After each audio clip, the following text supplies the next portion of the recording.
और बुलेटिन में सबसे पहले बात करेंगे कड़ाके की ठंड की। जी हां, उत्तर भारत में कड़ाके की ठंड और घने कोहरे ने जनजीवन पूरी तरह से अस्त व्यस्त कर दिया।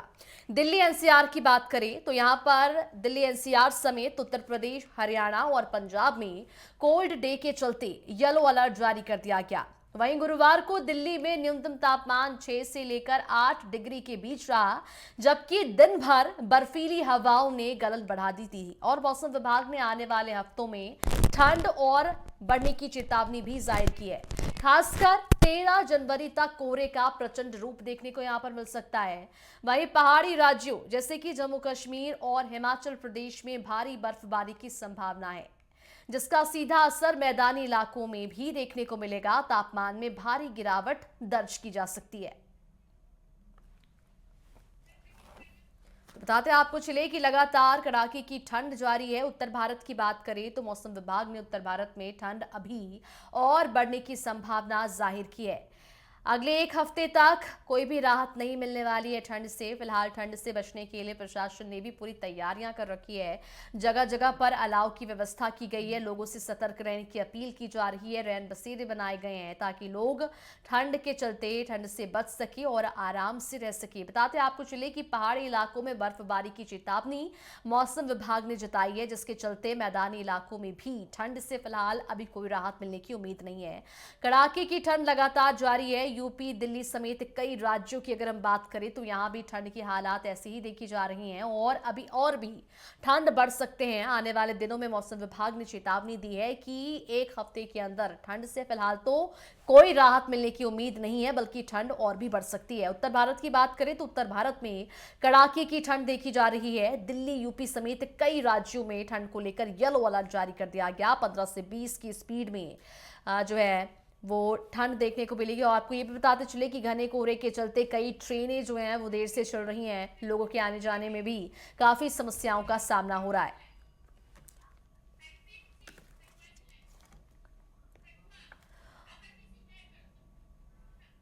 और हमारे साथ संवाददाता जम्मू कश्मीर से हरदीप सिंह जुड़ चुके हैं। हरदीप, क्या कुछ जानकारी है? जिस तरह से उत्तर भारत की बात करें और पूरे देश भर में ठंड का प्रकोप इस वक्त देखा जा रहा है, जम्मू कश्मीर की अगर हम बात करें तो किस तरह के हालात वहां पर देखे जा रहे हैं? प्रकोप है वो लगातार जारी है। वहीं अगर हम बात करें कि जम्मू प्रांत की बात करें, जो कश्मीर प्रांत की बात करें, तो कश्मीर प्रांत में लगातार बर्फ है वो पड़ रही है कई इलाकों में, कई जिलों में। वहीं अगर हम जम्मू की बात करें तो जम्मू के भी कई ऐसे इलाके हैं जो पहाड़ी पहाड़ी इलाकों के साइड में होके आते हैं, जिसमें हम पुंछ लगा लें, रजौरी लगा लें, किश्तवाड़ लगा लें, उसमें लगातार लगातार जो बर्फ है वो पड़ रही है। और वहीं अगर हम मैदानी इलाकों की बात करें तो वहां पे शीत लहर का प्रकोप है वो लगातार जारी है। वहीं कहीं ना कहीं अगर हम बात करें तो जो प्रशासन है वो लगातार लोगों को हिदायत दे रहा है कि वो आनवक्श कि अपने घरों से बाहर ना निकले। कोई काम ही हो तो वो अपने घर से बाहर निकले। वहीं अगर हम इस शीत लहर की बात करें तो इसका ज्यादा असर वो बच्चों और बुजुर्गों के ऊपर देखने को मिल रहा है, क्योंकि उनको ज्यादा इस जो शीत लहर से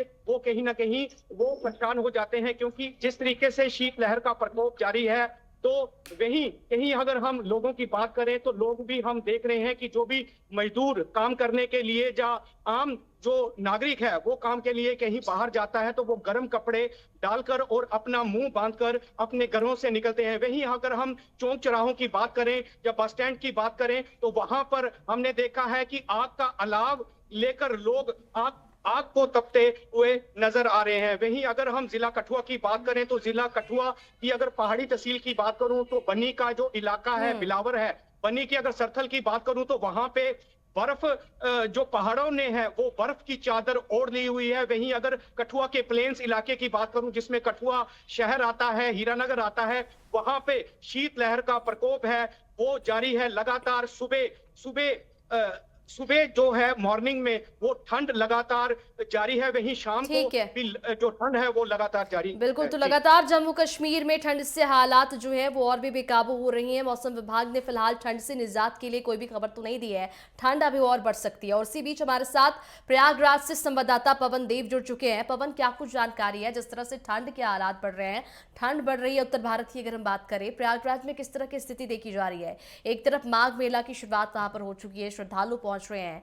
ऐसे में ठंड से बचने के लिए प्रशासन की क्या कुछ व्यवस्थाएं वहां पर देख पा रहे हैं आप? का प्रकोप बहुत ही जोरों पर है, हम्म। क्योंकि यहाँ कड़ाके की ठंड पड़ रही है। जिस तरह से ये मैदानी इलाकों में जिस तरह से जो बर्फबारी का असर देखने को मिल रहा है, तो प्रयागराज जो है इससे अछूता नहीं है।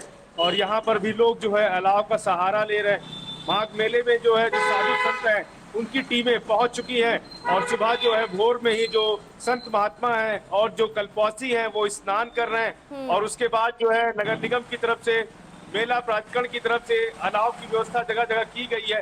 कुछ जो श्रद्धालु हैं, कल्पवासी हैं और जो बड़े संत हैं वो अपने शिविरों के लिए अलग से लकड़ियां लेके आते हैं।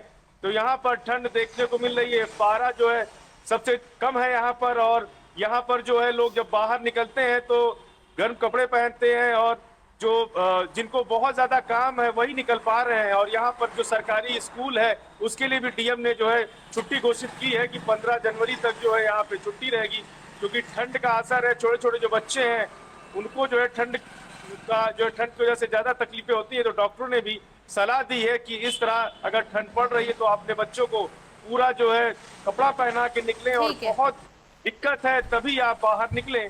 और नगर निगम की तरफ से व्यवस्थाएं यहाँ पर देखने को मिल रही हैं। जो चौराहे हैं प्रमुख, वहां पर लोग अलाव सेकते नजर आ रहे हैं। जो श्रद्धालु हैं, जो रेलवे स्टेशन बनाए गए हैं, जब वहां से लोग निकलते हैं तो उन प्रमुख चौराहों पर भी अलाव के साथ जो ठीक रैन है। बसेरे हैं उन रैन बसेरों पवन, जिस बसेरों तरह में से ठंड के हालात वहां पर देखी जा रही हैं, मौसम विभाग ने आने वाले दिनों में ठंड को लेकर क्या कोई राहत की उम्मीद जताई है?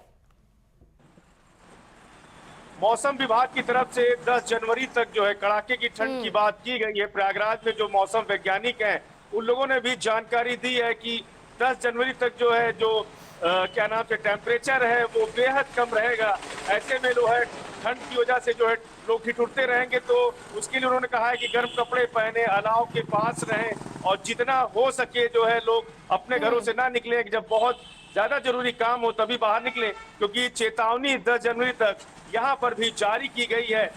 और उसके बाद जो है सुबह जब कोहरा होता है तो वहां पर लोग जो है लाइट जला करके निकल रहे हैं। तो यहाँ पर प्रयागराज में ठंड का असर देखने को मिल रहा है, और लोग जो है जहाँ जहाँ ठीक जो है। अलाव की व्यवस्था है उसका लोग फायदा उठा ठीक रहे है हैं। पवन, माघ मेले की तैयारियां, माघ मेले की शुरुआत वहां पर हो चुकी है। जिस तरह से श्रद्धालु पर्यटक वहां पर पहुंच रहे हैं गंगा नदी में स्नान करने के लिए और माघ मेले में शामिल होने के लिए, उनके लिए घाटों पर क्या कुछ व्यवस्थाएं की गई है? अलाव की किस तरह से व्यवस्था है प्रशासन की ओर से? रैन बसेरों को लेकर, अलाव को लेकर श्रद्धालुओं के लिए किस तरह से पूरी व्यवस्था की गई? माघ मेले में जो है जो रैन बसेरे बनाए गए हैं, और वहां पर जो टेंट जो शिविरों में दिए गए हैं प्रशासन की तरफ से सुविधा पर्ची ठीक के है, ठीक जरिए है, ठीक है। लोगों को लोग वहां पर रोकना चाहूंगी। और चलिए एक बार फिर से प्रयागराज लिए चलते हैं आपको, जहां पर हमारे संवाददाता पवन देव हमारे साथ जुड़े हुए हैं। पवन, किस तरह के हालात ठंड को लेकर वहां पर देखे जा रहे हैं? माघ मेले को लेकर किस तरह की तैयारियां की गई है? वहां पर घाटों की बात करें तो घाटों में किस तरह की व्यवस्था मौजूद है? माघ मेले में जो भी श्रद्धालु यहाँ पहुंच रहे हैं, व्यवस्थाओं के मामले में तैयारियां पहले से की गई थी। लकड़ियों का इंतजाम किया गया है, जगह जगह अलाव की व्यवस्था देखने को मिल रही है। 10 जनवरी को सीएम योगी का यहाँ पे एक कार्यक्रम है जो सतुआ बाबा हैं, क्योंकि वैष्णव संप्रदाय है, और इनका जो है जो महाकुंभ में जिस तरह से अमृत स्नान हुआ, जो शाही स्नान का नाम इन्होंने बदला था, तो ऐसे में वैष्णव संप्रदाय से जुड़े हुए जो सतुआ बाबा हैं, प्रधानमंत्री हैं वो अपने यहाँ के, तो उनका 10 जनवरी को जो है भव्य जो है यात्रा में शामिल होंगे। पुष्पांजलि कार्यक्रम है और इसको लेकर तैयारियां हैं। कल इसको लेकर के एक यात्रा भी निकाली जाएगी। तो यहाँ पर सीएम योगी के आने को भी लेके माघ मेले में तैयारियां हैं। साफ सफाई चारों तरफ देखने को मिल रही है, और जो घाट हैं उन घाटों को भी स्वच्छ रखा गया है। और एक तैरता हुआ जो रेस्टोरेंट है उसका भी शुभारंभ हुआ, जो यहाँ पे श्रद्धालु पहुंचेंगे वो संगम में स्नान करने के बाद वहीं पर वो तैरते हुए रेस्टोरेंट में अपने परिवार के साथ जो शाकाहारी व्यंजन है वहां पर उन्हें वो डिशेस जो है प्रोवाइड की जाएंगी। उसके बाद जो श्रद्धालु हैं जब वो तैरते रेस्टोरेंट पे वहां पर खाना खाते हैं अपने परिवार के साथ, उन्हें लगता है कि हम प्रयागराज में आकर के किसी ऐसे घाटी में आ गए हैं जो बर्फीली घाटी जैसे कश्मीर वगैरह। तो कुछ कुल मिलाकर के ये जो चीजें हैं वो सरकार इसको भी बदल रही जी है कि बिल्कुल, अगर तो बाहर से प्रशासन अपनी तरफ से पूरी व्यवस्था प्रयागराज में बनाई हुई है और तमाम तरह की व्यवस्थाएं की गई है। ठंड की बात करें तो ठंड से बचने के लिए भी जगह जगह पर अलाव की व्यवस्था की गई है, रैन बसेरे बनाए गए हैं। फिलहाल रामपुर आपको लिए चलते जहां से हमारे संवाददाता तुषार हमारे साथ जुड़ चुके हैं। तुषार, क्या कुछ जानकारी है? जिस तरह से उत्तर भारत की हम बात कर रहे हैं, ठंड का प्रकोप लगातार यहाँ पर देखने को मिल रहा है। रामपुर की अगर हम बात करें तो ठंड को लेकर क्या स्थिति वहां पर देखी जा रही है? की अगर ठंड की बात की जाए तो रामपुर के अंदर बेहद कड़ाके की ठंड यहाँ पर देखने को मिल रही है।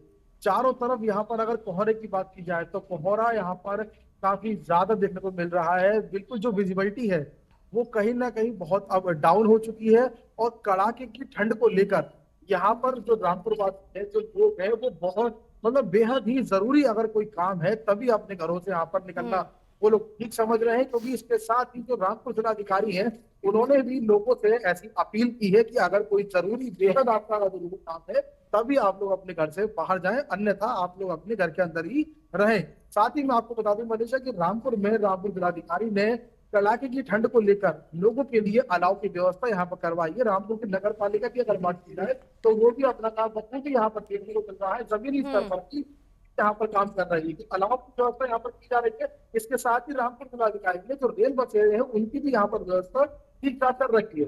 जी बिल्कुल मनीषा जी, रामपुर में तुषार क्या कुछ व्यवस्था तो की गई, ये तो आपने बता ही दिया है। मौसम विभाग ने ठंड को लेकर आगे क्या कुछ अलर्ट जारी किया है? क्या ठंड से थोड़ी राहत मिलने की उम्मीद है? की तो अगर बात की जाए तो लगातार यहाँ पर देखा जा रहा है कि सूरज तो यहाँ पर देखने को मिल ही नहीं रहा है क्योंकि जो विजिबिलिटी है वो बिल्कुल डाउन हो चुकी है। लगातार दिन पर दिन यहाँ पर ठंड बढ़ रही है। तो कहीं ना कहीं देखा जाए तो मौसम विभाग ने भी अलर्ट जारी कर दिया है। क्योंकि जिस तरीके से देखा जाए असल में क्या है कि मैं आपको बताऊं मनीषा, जो रामपुर जिला है वो नैनीताल जो उत्तराखंड है, उत्तराखंड से बिल्कुल सटा हुआ ये एक जिला है। यहाँ से मैं मानता हूँ कि महज 50 से 60 किलोमीटर की दूरी पर यहाँ पर जो है उत्तराखंड लग जाता है। इसीलिए उत्तराखंड के पास होने की वजह से यहाँ पर जो ठंड है वो कहीं ना कहीं बहुत ज्यादा देखने को हर वर्ष की बात मिलती है। लेकिन हर वर्ष की बात इस वर्ष की तुषार, ठंड से बचने के लिए क्या कुछ उपाय वहां पर किए गए? प्रशासन की ओर से क्या कुछ व्यवस्थाएं की गई हैं? तो ब्रेक के बाद एक बार फिर से बहुत स्वागत है आप सभी का। तो जैसे कि उत्तर भारत की हम बात कर रहे हैं और कई राज्यों में ठंड का प्रकोप देखा जा रहा है। इसी सिलसिले में हमारे रिपोर्टर अलग अलग जगहों से हमारे साथ जुड़े हुए हैं। फिलहाल ले चलते हैं आपको रामनगर, जहां पर हमारे रिपोर्टर जुड़े हुए हैं, तुषार हमारे साथ जुड़े हुए हैं। तुषार, किस तरह की तस्वीरें आप वहां पर देख पा रहे हैं? मौसम विभाग ने ठंड को लेकर क्या कुछ अलर्ट जारी किया है? ठंड तो यहाँ पर बेहद देखने को मिल रही थी। इसके साथ ही जो रामपुर जिलाधिकारी उन्होंने यहाँ पर ठंड को लेकर काफी अच्छे यहाँ पर इंतजाम लोगों के लिए यहाँ पर करे हैं। क्योंकि बहुत से लोग तो अपने घरों पर जाकर सो जाते हैं, लेकिन कुछ ऐसे लोग भी होते हैं जो फुटपाथ पर या फिर कहीं ना कहीं सोने के लिए जगह ढूंढते रहते हैं। तो ऐसे लोगों के लिए रामपुर जिलाधिकारी ने एक रेन बसेरों की यहाँ पर व्यवस्थाएं की है। जैसे कि मैं बता रहा हूँ, ऐसे कुछ बहुत सी जगहों पर रामपुर जिलाधिकारी ने रेन बसेरों की व्यवस्था यहाँ पर की है। उसके साथ ही हम देखते हैं कि कड़ाके की ठंड को लेकर अलाव की व्यवस्था है। बहुत सी व्यवस्था ऐसी है ताकि जो लोग हैं वो कहीं ना कहीं अपना जीवन व्यतीत आराम से कर सकते हैं। ये मनसी जी बिल्कुल, तो तमाम तरह की व्यवस्था रामपुर की हम बात करें तो रामपुर में की गई है। फिलहाल मौसम विभाग ने चेतावनी दी है कि अभी ठंड से कोई भी राहत नहीं मिल सकती है। प्रयागराज का रुख करते जहां से हमारे संवाददाता पवन हमारे साथ जुड़े हुए हैं। पवन, क्या कुछ जानकारी है? जिस तरह से ठंड बढ़ता ही जा रहा है, प्रयागराज की हम बात कर रहे हैं तो वहां पर माघ मेला चल रहा है। ऐसे में श्रद्धालु लगातार वहां पर पहुंच रहे हैं। घाट की अगर हम बात करें तो घाट में किस तरह की व्यवस्थाएं की गई है ठंड से बचने के लिए? माघ मेले में जो कड़ाके की ठंड पड़ रही है उसको लेकर के जो श्रद्धालु हैं उनको जैसे लग रहा है कि ठंड का कोई असर ही नहीं है। और पानी सुबह भोर में बहुत ठंडा रहता है और अगर टेम्परेचर की बात करें तो 6 से 7 और 8 डिग्री के आसपास का यहाँ पे टेम्परेचर है। तो ऐसे में यहाँ पे जो श्रद्धालु हैं उनकी आस्था देखते बनती है। और लोग जो है जो कितने 1 लाख के आसपास जो कल्पवासी हैं, साधु संत हैं, वो सुबह भोर में ही स्नान करने लगते हैं। और उसके बाद जो अलाव की व्यवस्था प्रशासन की तरफ से देखने को मिलती है, अलाव कहीं ना कहीं उनका एक सहारा रहती है। भंडारे होते हैं और भंडारों के समय भी अलाव की व्यवस्था देखने को मिलती है। प्रशासन की तरफ से जो रैन बसेरे हैं, उन रैन बसेरों में जो जिन लोगों के पास जो शिविर नहीं मिल पाए हैं, जो भिखारी हैं या जो और भी लोग दूसरे आए हैं, या जो एक दिन उनकी ट्रेनें लेट होती हैं, जिनकी फ्लाइट होती है लेट में, तो ऐसे लोग रैन बसेरे का भी प्रयोग करते हैं। रैन बसेरे में दवा है, खाने की सामग्री है और उनको सोने के लिए जो कंबल है, बेड है, नीचे पुआल लगाई गई है कि अगर गर्म नहीं है तो पुआल के जरिए वहां पे उनको जो है गर्मी का एहसास होता है। और नगर निगम इसके लिए तत्पर है, खासतौर से सीएम योगी इसको लेके मॉनिटरिंग कर रहे हैं। उनका मानना है कि जो भी श्रद्धालु इस कड़ाके की ठंड में पहुंच रहे हैं प्रयागराज में, उन्हें किसी प्रकार की कोई असुविधा ना हो। है। अधिकारियों से सीधे इनकी बातचीत होती रहती है और इन्होंने सख्त निर्देश दिया है कि किसी भी प्रकार की कोई लापरवाही नहीं बरती जाएगी। और सारे विभाग के लोग चौकन्ने हैं और उनको लगता है कि अगर श्रद्धालुओं के साथ कोई दिक्कत होती है तो सीधा असर जो है सीएम योगी इसको लेकर के उनको जो है मतलब कि डांट भी लगाने की कोशिश जी करते रहते बिल्कुल, हैं। तो तमाम तरह की व्यवस्थाएं की जा रही हैं। लगातार ठंड का प्रकोप बढ़ता जा रहा है। ऐसे में हमने जाना रामपुर में किस तरह के हालात बने हुए हैं, प्रयागराज की भी बात हमने आपको बताई, लेकिन प्रशासन पूरी तरह से मुस्तैद है। जगह जगह पर अलाव की व्यवस्था की गई है, रैन बसेरे किए बनाए गए हैं ताकि लोगों को हर सुविधाएं मिल सके। हमारे साथ जुड़ने के लिए, बातचीत करने के लिए बहुत शुक्रिया।